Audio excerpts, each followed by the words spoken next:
Or dedicated trade corridors along the coastline for landlocked East African countries amid heightened diplomatic tensions between Kenya and Uganda.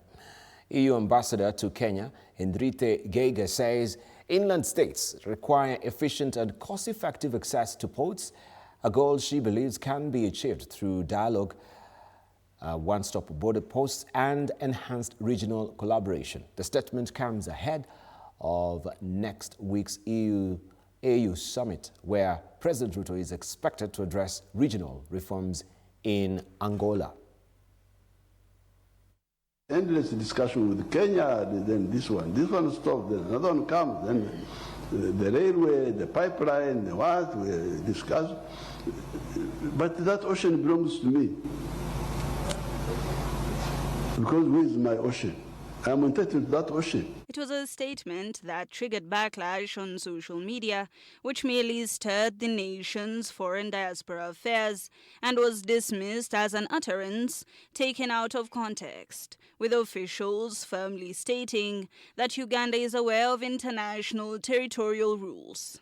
However, this brewing tiff has attracted the attention of international players who now suggest a share of the pie for landlocked countries as a way of pushing Indo-Pacific diplomatic collaboration. By building dedicated trade corridors, fast-tracking, regulating to harmonize all the procedures. Ambassador Geiger is now advocating for enhanced dialogue between the countries, saying a dedicated trade corridor would put an end to the tension and would enhance multilateralism in the region. Let's face it, multilateralism is protecting those who are less strong.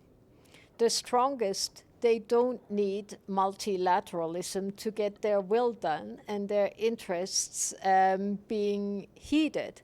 So it's the smaller and mid-sized countries that most benefit from a rules-based order.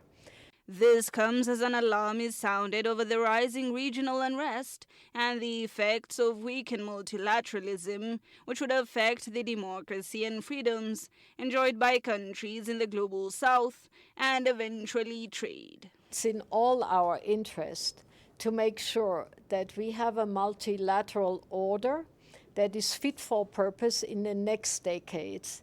It's very clear that what has been invented decades ago in a completely different situation is no longer fit for purpose. The European Union is now committing 1.2 billion euros to AFTA to open up the continent's 1.5 billion people market. Hibak Said for TV 47.